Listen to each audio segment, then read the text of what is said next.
Hello friends, मागच्या व्हिडिओमध्ये आपण हे एक्सप्लेन केलं होतं, फक्त टॅली करायचं राहिलं होतं।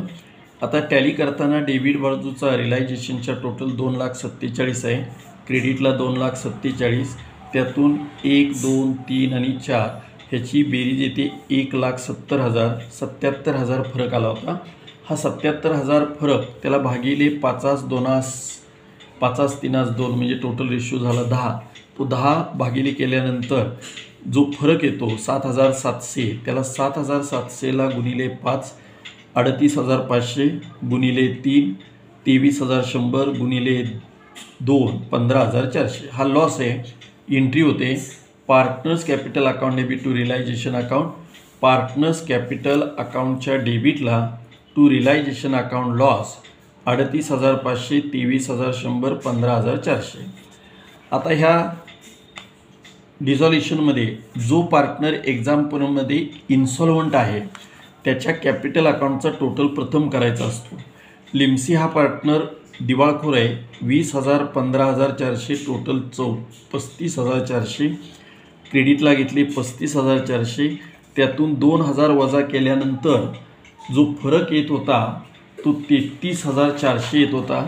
त्या 33,400 ला 8 न भागल्यानंतर 4,175, त्याला गुणिले 5 गुणिले 3, मग हा जो फरक आला लिमसी अकाउंटला तो हेमाज कॅपिटल अकाउंट 20,875, जे पार्टनर दिवाळखोर नाहीत त्यांना तो वाटायचा। Manisha's capital account 15,525, Hema capital, Manisha capital to Limsi capital, Limsi capital अकाउंटच्या डेबिटला किंवा Hema capital Manisha capital account debit to Limsi, Hema Manisha capital अकाउंटच्या डेबिटला टू लिमसीज कॅपिटल अकाउंट, हे 20,875 इकडं 20,875, 12,525 इकडं 12,525 मनीषामध्ये।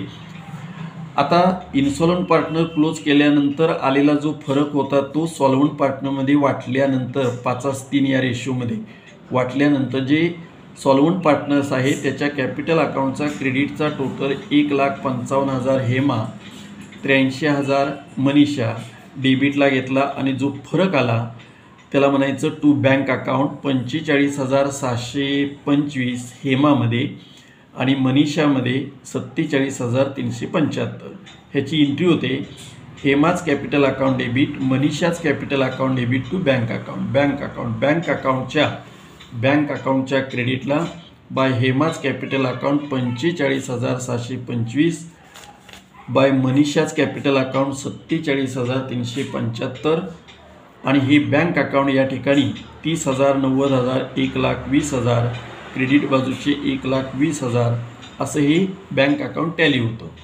पण हे टॅली करायच्या अगोदर काय केलं होतं आपण सुरुवातीला की realisation account, partners capital account, bank account तयार केलं।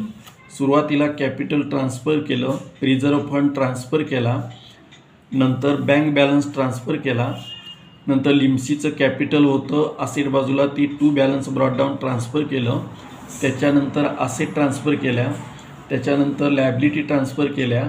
एक्झाम्पलमध्ये असेट विकून जे पैसे आलेत bank account debit to realisation account, त्याच्यानंतर लायबिलिटी भागवली। गणितामध्ये हेमाने स्टॉक टेकन ओव्हर केला होता, Hema's capital account debit to realisation account, realisation account close केलं, आलेला फरक क्रेडिट बाजूला आला बाय लॉस 77,000 हेमा मनीषा आणि लिमसीमध्ये 5,302 मध्ये वाटला। आता हे वाटल्यानंतर कॅपिटल अकाउंट क्लोज करताना जो पार्टनर दिवाळखोर झाला आहे त्याच्या कॅपिटल अकाउंटचा टोटल प्रथम करायचा। आलेला फरक क्रेडिट बाजूला हेमाज कॅपिटल मनीषाज कॅपिटल सॉल्वंट पार्टनरमध्ये 5:3 या रेशोमध्ये वाटला आणि तो वाटल्यानंतर जे पार्टनर सॉल्वंट आहे त्यांचं कॅपिटल अकाउंट क्लोज केलं। कॅपिटल अकाउंट क्लोज केल्यानंतर आलेला फरक बँक अकाउंटला घेतला आणि बँक अकाउंट ट्रान्सफर केलं बँक अकाउंटच्या क्रेडिटला by Hema's capital account by Manisha's capital account आणि इथं बँक अकाउंट टॅली झालं। या एक्झाम्पलमध्ये एक पार्टनर दिवाळखोर आहे लिमसी, त्याच्या कॅपिटल अकाउंटचा टोटल प्रथम करायचा, आलेला फरक सॉल्वंट पार्टनरमध्ये वाटायचा। अशा पद्धतीनं बँक अकाउंट 1,20,000, 1,20,000 टॅली झाले। धन्यवाद।